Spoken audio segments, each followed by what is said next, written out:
Well, hello folks. I just want to welcome you back to Mr. Cast Iron, where everything is better in cast iron. And today, man, we're going to make up a nice little pot of leftover ham bone that we had. Now, we made a Dutch oven ham recently, and I'll leave that up in the card here if you haven't seen that video yet.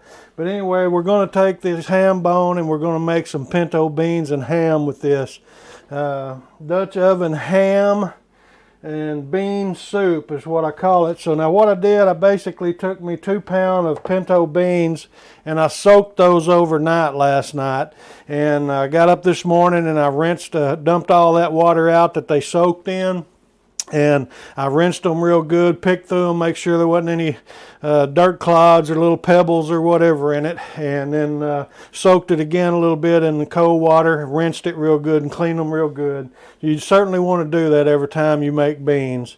But anyway, we've got our beans. They've soaked overnight. They're ready to go. Like I said, we've got the star of the show, which was a leftover ham bone.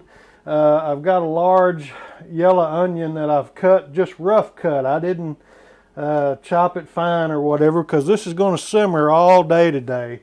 And I've got a few other things that I'm going to add to this. I've got some garlic powder, some onion powder, some oregano.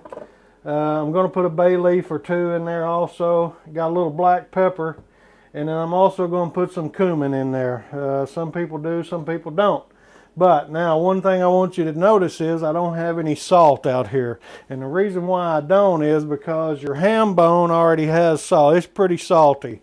So you certainly don't want to oversalt your beans, because you can't ever get that out. Once they're oversalted, it's almost impossible to do anything else with them. So we're going to get this started. I'm going to go ahead and get everything assembled into we've got our 14-inch Lodge Dutch oven here heating up. I can see it's starting to smoke a little bit. It's getting warm, so we're ready to go. I'll get all this together here and we're going to let her simmer all day today.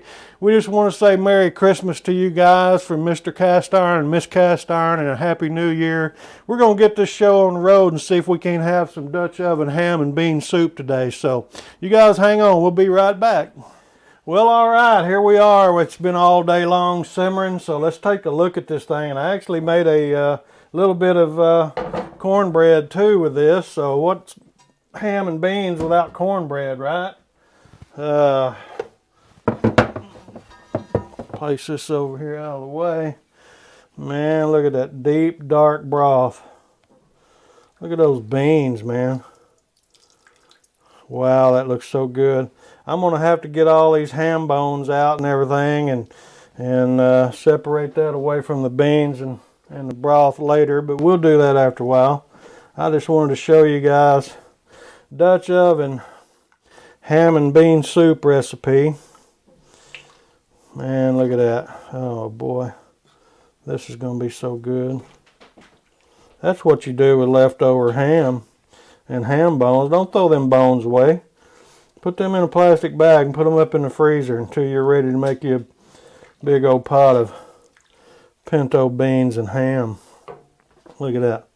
We're going to have to try that, but before we do that, I got to get a little bit of this.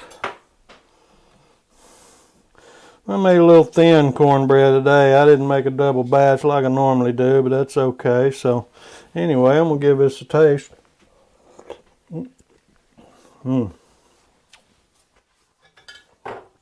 Wow, that's perfect. And like I said earlier, you don't want to put any salt in with this because your ham bone is already salty. And so once you begin to make your beans, you need to be careful and test it and taste it, because most likely, and like in our case here, we didn't need to add any salt to it. So that's one thing for sure you need to be mindful of. Anyway, I got somebody here that's with me today. And we just want to say Merry Christmas to you guys, and we wish you a Happy New Year's. It's certainly been different for us this year. This is a unique year for us. We both are quarantined and we're battling the virus, and it's a struggle. It's a struggle for me to talk and everything, but we appreciate you guys being so faithful and watching our videos and supporting us the way you do. And We just want to say once again, we wish you a Merry Christmas and a Happy New Year. It's Mike over at Mr. Cast Iron with Miss Cast Iron. Merry Christmas. See you later. Bye-bye.